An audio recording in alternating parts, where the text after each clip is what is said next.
Lucas mesmo, estou aberto em Lucas, vamos continuar aberto com as Bíblias abertas em Lucas. Lucas, no capítulo de número 11, eu quero ler uma palavra aqui bem conhecida, irmãos, mas que eu estava lendo essa semana, e Deus falou ao meu coração a respeito disso, e eu quero compartilhar com os irmãos, amém? Lucas 11, versículo 29, até o 32, diz assim a palavra do Senhor: e ajuntando-se a multidão, começou a dizer, aqui Jesus começou a dizer: maligna é esta geração, ela pede um sinal, e não lhe será dado outro sinal, senão o sinal do profeta Jonas. Porquanto assim como Jonas foi sinal para os ninivitas, assim o Filho do Homem o será também para esta geração. A rainha do sul se levantará no juízo com os homens dessa geração, e os condenará, pois até dos confins da terra veio ouvir a sabedoria de Salomão. E eis aqui está quem é maior do que Salomão. Os homens de Nínive se levantarão no juízo com esta geração, e a condenarão, pois se converteram com a pregação de Jonas. E eis aqui está quem é maior do que Jonas. Amém? Essa palavra, ou essas palavras, são palavras de Jesus. E todas as vezes que eu falo aqui, e eu procuro falar do amor de Deus, do poder transformador do Evangelho, do amor que Deus tem por cada um de nós. A Bíblia diz que Deus amou o mundo de tal maneira que deu o seu único filho, o seu filho unigênito, para que todo aquele que nele crê não pereça, mas tenha vida eterna. Todas as vezes que eu falo aqui, eu procuro trazer o Evangelho de Jesus de uma forma que você entenda que Jesus veio para salvar, pois é isso que a Bíblia diz, que ele veio para buscar e salvar aquilo que se havia perdido.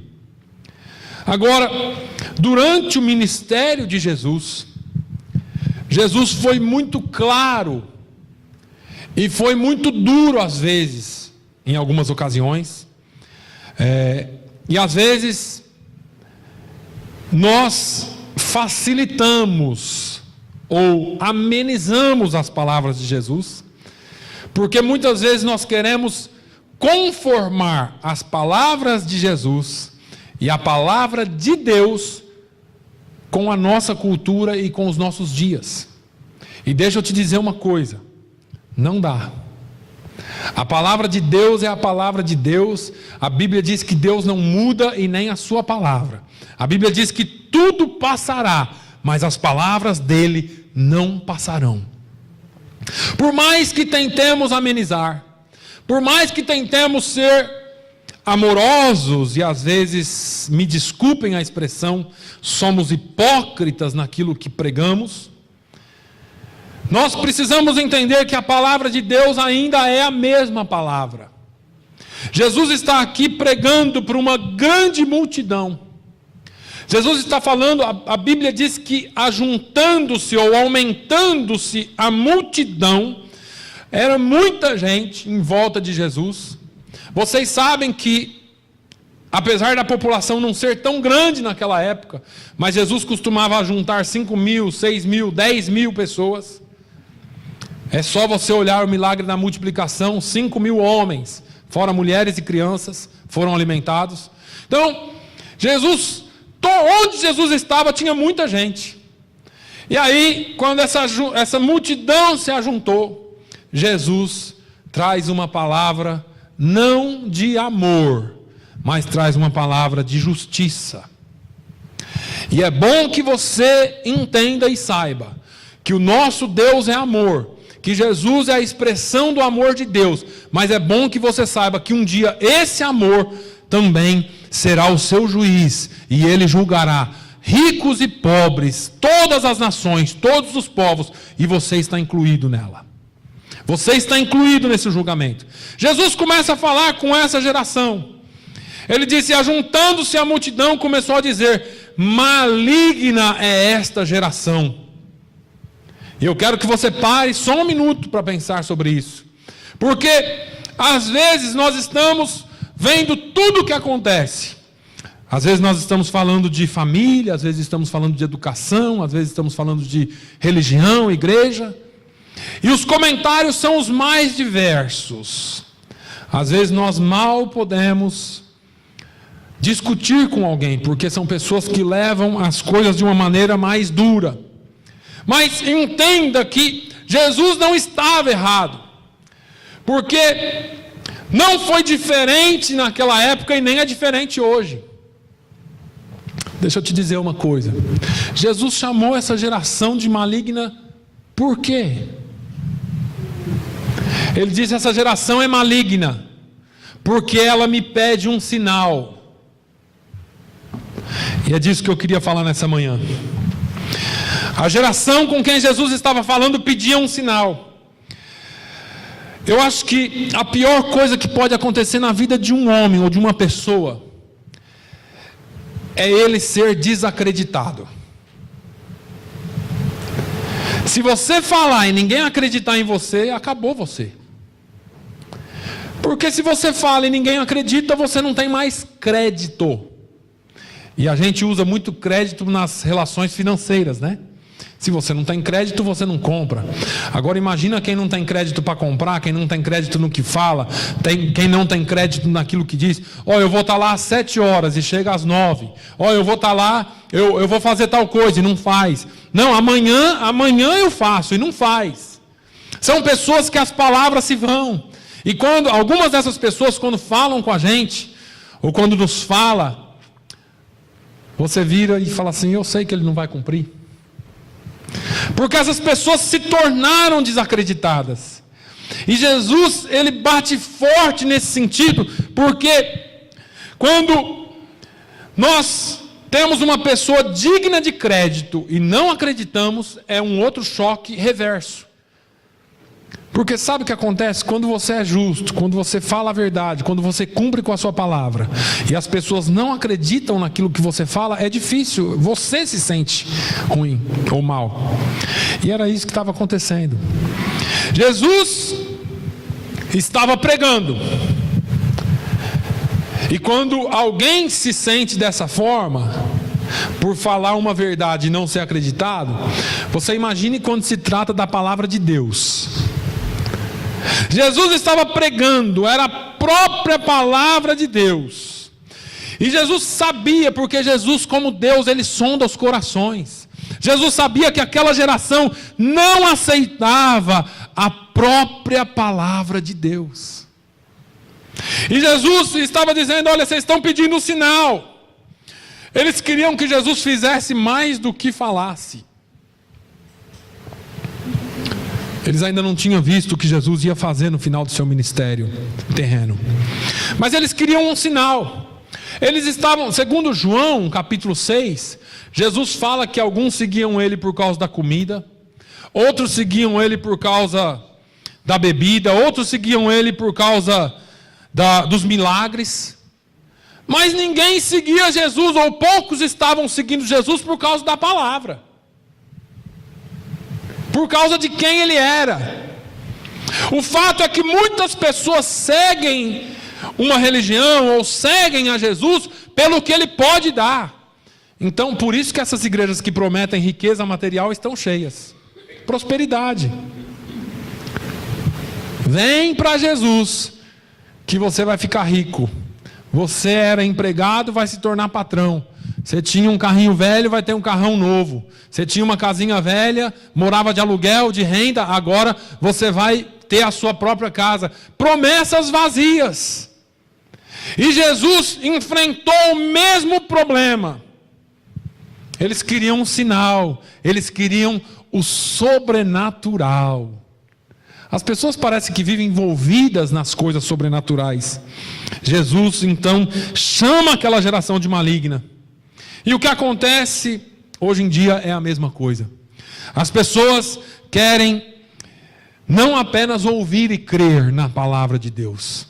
Elas querem um sinal, elas querem um milagre, um arrepio, um gelo na barriga, um fogo que corre da cabeça aos pés, dos pés à cabeça. Elas não concordam e não se conformam somente com o fato de que a palavra de Deus é poderosa em si para transformar as vidas. A palavra de Deus é poderosa. Agora, Jesus então trata desse assunto de uma maneira bem direta e bem dura, como eu disse. Porque quando nós duvidamos da palavra de Deus, tem algo muito errado com a nossa vida. Tem algo muito errado com a nossa estrutura de formação. Tem algo muito errado com tudo que nós entendemos. E eu quero dar um corpo a essa palavra te fazendo algumas perguntas.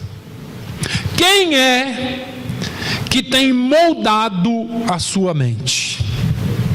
O que é que molda a sua forma de pensar? Paulo, escrevendo aos Romanos, no capítulo de número 12, versículo 1 e 2, ele diz: rogo-vos, pois, irmãos, pela compaixão de Deus, que apresenteis os vossos corpos em sacrifício vivo, santo e agradável a Deus, que é o vosso culto racional.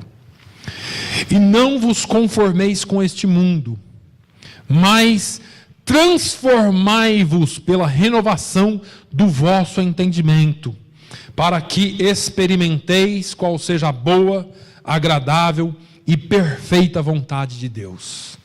A menos que a palavra de Deus seja o seu molde, você nunca experimentará qual é a boa, perfeita e agradável vontade de Deus. Se você tem o mundo como o fundamento dos seus princípios, e quando eu falo mundo, não é onde você vive, é o sistema que rege o mundo. Pensa bem nisso. Não é a terra, o chão que você pisa, é um sistema que rege. Quando você tem os seus princípios moldados pelo sistema do mundo, você não vai entender nunca a palavra. Você vai buscar milagres, você vai buscar prosperidade, você vai buscar algo sobrenatural, cura, qualquer coisa. Só que se não acontecer isso, você não vai permanecer na palavra. Porque a sua busca não é por transformação, a sua busca é por mágica. E Jesus não é mágico, Jesus é Senhor, e Rei, e Mestre. Jesus é Deus, Ele quer que você seja transformado por completo no seu entendimento. Eu falava com um casal amigo alguns dias atrás, e nós estávamos falando sobre casamento, e eu disse que a bênção que o pastor dá não é mágica. A bênção na sua vida vem sobre aquilo que você tem aqui dentro. Porque não adianta você viver a vida do jeito que você quer, chegar aqui na frente e eu falar, está abençoado em nome de Jesus, e você sair e viver a vida do jeito que você quer. A bênção de Deus vem na sua vida de acordo com o que você vive a palavra de Deus.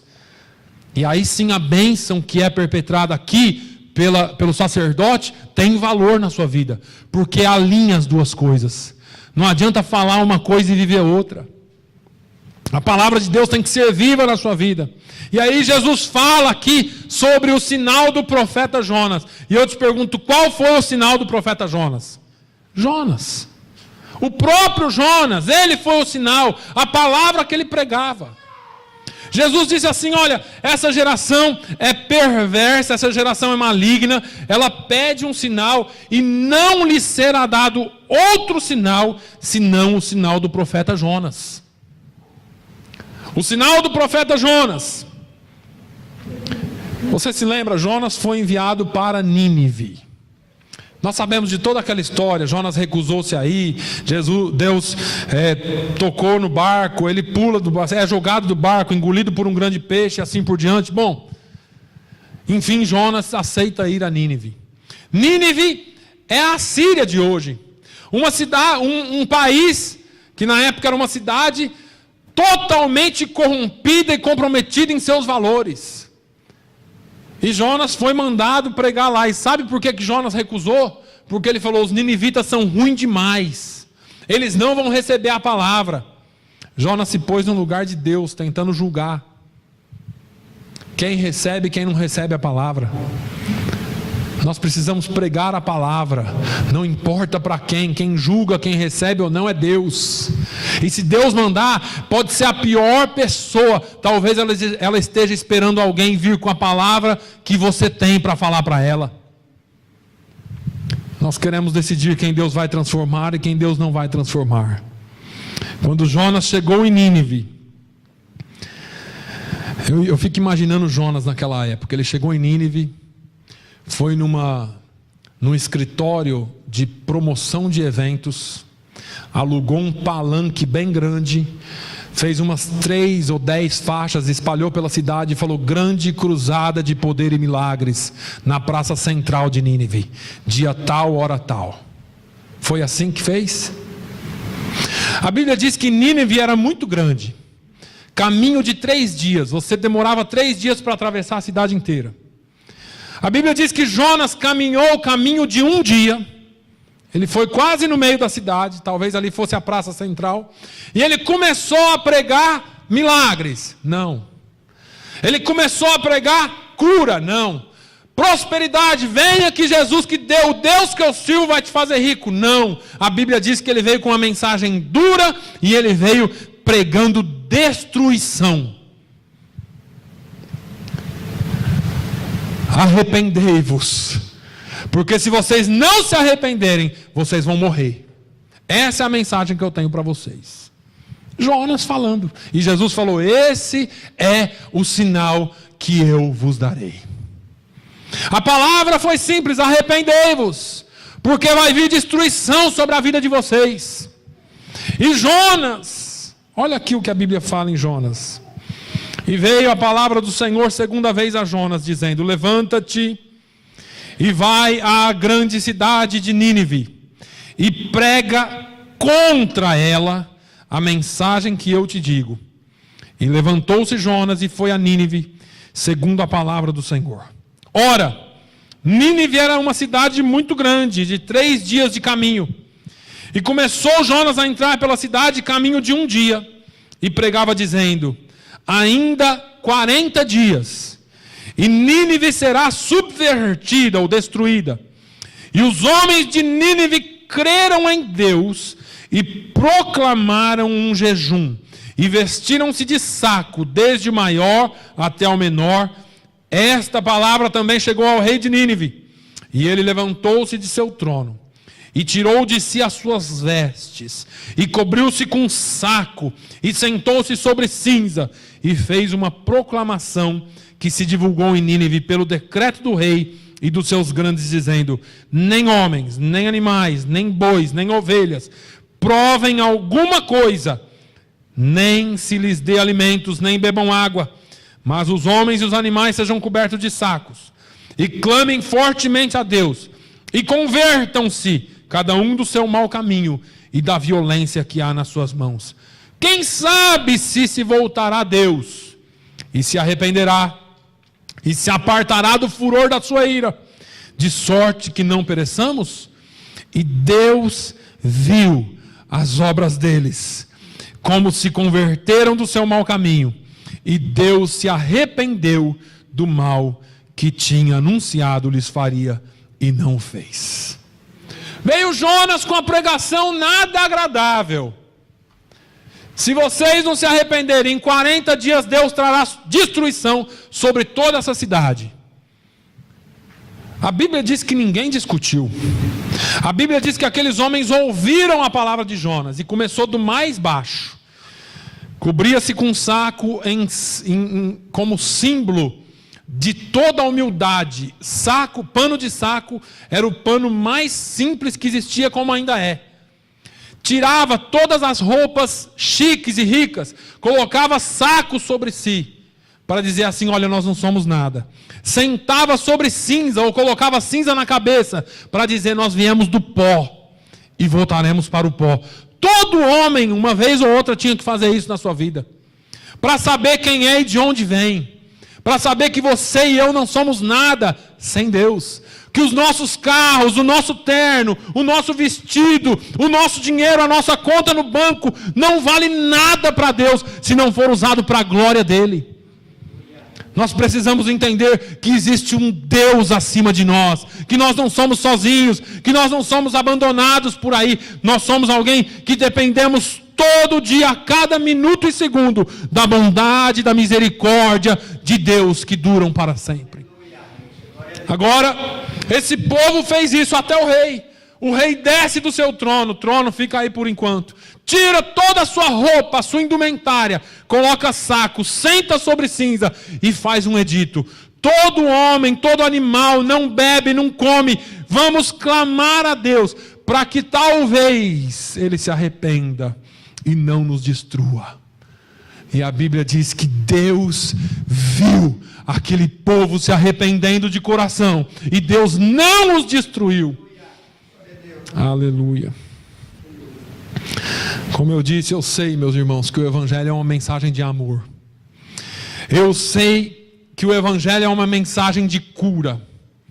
Eu sei que o Evangelho é uma mensagem de transformação, mas o Evangelho de Jesus, como eu disse, é cura. E minha filha está com gripe, eu dou para ela NyQuil. Certo? Mas quando tem câncer, tem que ser quimioterapia, radioterapia, e os efeitos colaterais são fortíssimos. Pecado não se cura com passando a mão na cabeça de ninguém. A palavra de Deus, ela é meiga, ela é amável, ela é pura, mas de vez em quando ela é martelo que esmiuça a rocha. Deus é amor, mas de vez em quando Deus se apresenta também como justo juiz e como fogo consumidor. E às vezes nós não entendemos isso, porque as pessoas hoje em dia, Deus é amor, por que Ele deixa tudo isso acontecer? Como se fosse Deus, como se as pessoas quisessem Deus. Porque as pessoas só se lembram de Deus quando o problema bate a porta, quando fica doente, quando está com problema. Eu não estou dizendo que não é para lembrar, porque Deus aceita você assim mesmo. Eu estou dizendo que bom seria que a palavra de Deus fizesse morada na sua vida, no seu coração, do jeito que você está. Aleluia. Você diz assim: pastor, eu estou todo arrebentado. E eu vou te dizer: venha como você está. E Jesus vai curar você. Jesus vai transformar você. Jesus pega essa mensagem que é dura e transforma num bálsamo para a sua vida. A mensagem de Cristo, ela é suficiente para nós. Nós não precisamos de muitas coisas. Nós não precisamos de muitos movimentos. Deus só espera que nós venhamos ao arrependimento pela sua palavra, assim como os ninivitas. Deus só espera que nós acreditemos na palavra dele, não é palavra de homem. O povo de Nínive não testemunhou nenhum milagre, senão a palavra de Deus. Jonas não saiu curando, não saiu levantando paralítico, não saiu fazendo nada disso. E você diz para mim: pastor, Jesus não faz isso? Faz, quarta-feira aqui. Para quem estava e para quem não estava, fica sabendo. Nós oramos por uma irmã que estava sentada aqui, na primeira cadeira. A irmã Deb Ryan. Ela não vem muito aos domingos porque ela trabalha de domingo, mas de quarta-feira ela está aqui. Pastor, eu tenho uma pedra no rim que se eu não passar ela, a cirurgia está marcada para sexta-feira. Uma pedra enorme no rim. Nós fizemos uma oração para ela aqui, simples, mas em concordância. Jesus, passa essa pedra, quebra ela e passa. Na quinta-feira de manhã ela ligou falando: estou sem a pedra, já passou. Aleluia. Nosso Deus é um Deus de milagres, Ele faz milagres, mas nós não podemos segui-lo por causa de milagres. Nós temos que crer na palavra dEle. É a palavra que transforma. Milagres, irmãos. Ainda no tempo de Jesus, quando Ele curava, não eram todos que o seguiam. Jesus curou 10 leprosos. Só um voltou. Jesus falou assim: cadê os outros 9? Não sei, eu voltei para agradecer. Então vai em paz, a tua fé te salvou. 9 foram curados. Esse um foi curado e ainda foi salvo pelo amor de Jesus. O que importa não é a cura, porque você vai ser curado hoje e vai morrer amanhã. Você não vi ninguém eterno aqui hoje, ainda sem, a não ser Jesus. Jesus cura, irmão, pela bondade dele, por um propósito dele, mas não significa salvação. Salvação está na palavra. A palavra de Deus é que salva. Jesus disse para os discípulos: vós já estáis limpos pela palavra que eu vos tenho falado. Não é pelos milagres que eu tenho feito. Aqui para essa multidão ele estava falando: eu não vou fazer milagre hoje. Hoje vocês vão ouvir a minha palavra. E vocês estão pedindo um sinal. Vocês são malignos. Jesus foi muito duro nessa palavra. Jesus não falou que ia fazer milagre. Jesus falou: olha, vocês querem um sinal? Não vai ser dado sinal. O único sinal que eu vou dar para vocês é a minha palavra, que foi o que Jonas fez. É o sinal do profeta Jonas. Quer me seguir? Siga pela minha palavra. Quer servir a Jesus? Sirva pela palavra, pelo que Ele é, pelo que Ele significa, pelo que Ele já fez na cruz do Calvário. Não siga Jesus por aquilo que Ele vai fazer. Eu tenho um problema de saúde que se Jesus me curar, aí eu vou para a igreja todo dia. Para com isso. Jesus não faz negócio com você, até porque Ele não precisa de você. Quem precisa dele somos nós. Enquanto você não entender isso, meu irmão, você sem Ele não é nada. Ele sem você continua sendo Deus.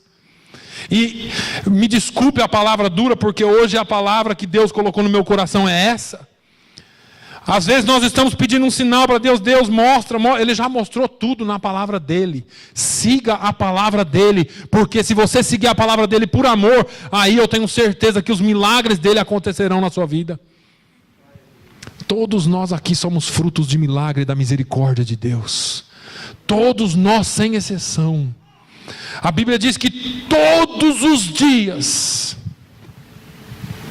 nós somos mandados, ou éramos apresentados para ir ao matadouro, para ir para a morte eterna. Mas Deus, em sua infinita misericórdia, sendo nós ainda pecadores, entregou-se a si mesmo e morreu por nós na cruz do Calvário. Aleluia. Não existe amor maior que esse. Ele morreu por nós, sendo nós ainda pecadores. Jesus começa a concluir essa palavra, porque o povo de Nínive, a rainha do sul, ele está falando aqui da rainha de Sabá, que veio visitar Salomão, não foram testemunhas de grandes milagres. Eles foram testemunhas da palavra. Jesus diz que isso foi o bastante para que eles se arrependessem e se convertessem. E a mesma palavra deveria ser suficiente para nós. Mas não é novo isso, porque não foi suficiente naqueles dias e não é suficiente hoje. Muitos se converterão, outros ouvirão e nunca se converterão. A oportunidade é a mesma para todos. Agora, o que é que você espera de Deus? Milagres, curas, respostas para as nossas perguntas sem respostas? Queremos um sinal? Todas as vezes, eu vou usar um verbo aqui, que nós desafiamos a Deus, pedindo um sinal, estamos dizendo com as nossas atitudes, que não acreditamos na sua palavra. Meu Deus, eu só faço isso se o Senhor der um sinal. Deixa eu te perguntar, você já leu a Bíblia e já orou a respeito daquilo que você quer fazer? A Bíblia dá suporte para isso ou não? Porque às vezes nós estamos pedindo sinal e o sinal já foi dado. Estamos dizendo para Deus com as nossas atitudes que a palavra dele, que Ele nos deixou não é suficiente para nós. E Deus não nos deve nada. E nunca nos deveu. Deus fez tudo o que fez por amor. A dívida recaía sobre os nossos ombros. E a Bíblia diz que Ele pagou a nossa dívida, não com ouro e nem com prata, mas com o precioso sangue do Cordeiro de Deus. Aleluia. A Bíblia nos fala que Ele pagou a nossa dívida. É preciso apenas ouvir Deus falar e confiar na mensagem dEle. O povo de Deus rejeitou o seu filho, enquanto pessoas pagãs, olha como que é na época de Jesus, o povo de Deus rejeitou Jesus, e os pagãos, os gentios, eles aceitaram a palavra mesmo sem milagre. Quando Paulo pregava, ele pregava, de vez em quando você via Paulo fazendo um milagre. Mas você não vê o ministério de Paulo, as cartas de Paulo cheias de milagres. É cheia de palavra. Paulo foi o homem que pensou das palavras de Jesus e trouxe para a nossa realidade e disse assim: olha, é isso que você tem que fazer. Foi isso que Jesus disse. Agora, eles reconheceram a palavra de Deus. E há mais uma pergunta que eu te faço: você reconhece a palavra de Deus como sendo palavra de Deus? Eu quero te dizer uma coisa nessa manhã: ouça a Jesus através da sua palavra, siga a Ele. Jesus disse: as minhas ovelhas ouvem a minha voz, eu as conheço e elas me seguem. João 10:27. Se você é discípulo de Jesus, se você é ovelha de Jesus, você deve ouvir a palavra dele e você deve conhecer que é ele falando contigo. Se você ainda tem dúvida e diz assim: pastor, eu ainda não sei se eu sou ovelha, se eu sou bode, se eu sou o que lá, eu não sei ainda se eu parei para pensar nisso e reconhecer Jesus como meu Salvador e meu Senhor. Eu ainda não sei se eu dei o devido valor e a devida atenção para essa palavra, ou se todas as vezes que eu vou na igreja é para cumprir uma obrigação religiosa ou em busca de um sinal. Talvez hoje veio a resposta para você. Você já tem a verdade em pessoa, que é Jesus. Essa pessoa está pronta para te abraçar, para te cuidar e para te guiar para o céu. Jesus, Ele é Deus, Ele é Senhor. Jesus veio para restaurar a comunhão da humanidade com Deus, essa comunhão que se havia perdido. Nada pode restaurar essa comunhão. Religião não pode, por isso que nós não pregamos religião aqui. Filosofias não podem, por isso que os grandes filósofos morreram e a maioria deles confessaram Jesus no final das suas vidas. O ateísmo também não pode restaurar você com Deus, porque o ateísmo nega veementemente a existência de Deus. Mas eu quero te dizer que todo ser humano aspira ou tem o desejo dentro de si, uma busca por alguma coisa que você não sabe o que é. E eu vou te dizer como Paulo falou para alguns atenienses. Ele disse: olha, esse Deus desconhecido a quem vocês servem, esse é o Deus que eu busco. Talvez você ainda não conheça Deus. Esse é o desconhecido que você tanto procura e nunca encontrou. E Ele está à sua disposição. Jesus é o caminho, Ele é a verdade e Ele é a vida. Não siga Jesus por um sinal, siga Jesus pela sua palavra, siga Jesus por amor, siga Jesus porque Ele é, e ponto final. Ele ainda pode fazer milagres, mas não o siga por causa dos sinais, siga pela sua palavra. Siga porque Ele te amou primeiro.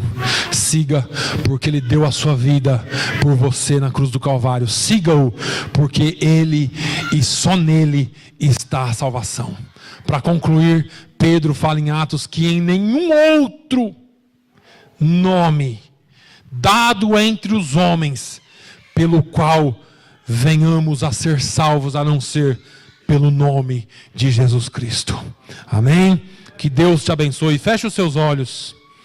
Eu quero que nessa manhã você fale com Deus. Por um lado é você e Deus, e por outro lado, as suas obras, as suas ações têm que mostrar aquilo que Deus fez na sua vida. Jesus disse que aqueles que o negarem diante dos homens, Ele também os negará diante do Pai e diante dos santos anjos dos céus. Ele diz ainda que aqueles que o confessarem diante dos homens, Ele também os confessará diante do Pai. A decisão é sua. Às vezes você diz assim: eu quero ser crente, mas eu quero ser um agente secreto de Deus. Jesus diz que você precisa confessá-lo diante dos homens. Eu quero que você nessa manhã tome uma decisão na sua vida. Se você quer receber Jesus como seu Senhor e como seu Salvador, que você não faça apenas um gesto com a sua mão, que você não faça apenas um gesto com a sua boca, com os seus lábios, mas que o seu coração venha se voltar para Ele. O quebrantado coração, a Bíblia diz que Deus não desprezará. Se você assim quiser, fale com Deus, entregue as suas vidas nas mãos dEle. Pai, eu anunciei a Tua palavra. Eu sei que o Senhor tem propósitos para as nossas vidas. Senhor, Tu conheces cada coração aqui. Meu Deus, nós sabemos que o Senhor perdoa dos nossos pecados, que o sangue de Jesus Cristo é suficiente para nos purificar de todo pecado. Meu Deus, purifica pecados aqui nessa manhã. Se tem alguém aqui, Senhor, que deseja recebê-lo como Senhor e como Salvador, Senhor, que seja um gesto duradouro para sempre, eterno. Que não seja só por emoção ou por obrigação, mas que essa pessoa venha reconhecer o Senhor, como Salvador, como Mestre, e venha segui-lo todos os dias da sua vida. Que nenhum de nós estejamos aqui por sinais, apesar de que nós sabemos que o Senhor é um Deus de milagres, mas que nós estejamos aqui por amor à Tua palavra. No nome de Jesus, ó Deus, eu oro pedindo perdão pelos pecados dos Teus filhos, pelos meus pecados, pedindo que o Senhor nos perdoe e que cada um de nós tenhamos a consciência de que nós precisamos de Jesus para entrar no céu. No nome de Jesus eu oro, agradecido. Amém. Amém.